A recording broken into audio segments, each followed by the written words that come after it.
Journal of American Urology, space testosterone.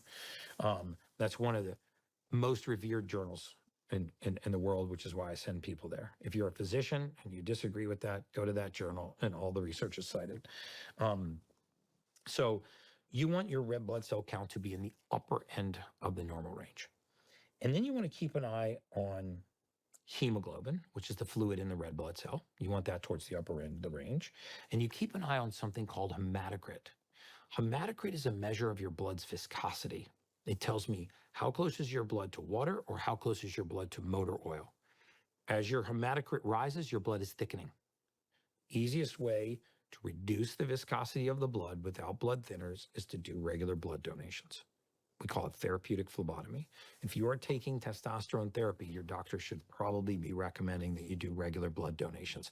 This for men is very healthy, right? If you look at the incidence of cardiovascular disease between men and women, you'll see that men lead women by a huge margin until women stop menstruating. Then there's a parabolic hockey stick spike and they begin to approximate men in the incidence of cardiovascular disease. Why is that? Because they stop turning their blood over, right? So doing regular blood donations for men is very healthy, unless you have something going on. I'm not doing that.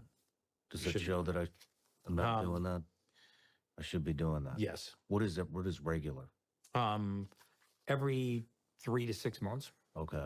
Yeah. Your hematocrit is 50.2, which is considered pretty thick. At 51, you're 0.8 of a point away from being having clinically thick blood. Okay. Right. So from being clinically out of the range. What you will notice, you feel better right away. Okay. Lots of clinics will also, if you're one of those people that gets lightheaded from donating blood, you're not getting lightheaded from the loss of blood. You're getting lightheaded from the loss of pressure because the amount of pressure in the system is fixed. So if I pull a pint of fluid out, the pressure drops, you get lightheaded.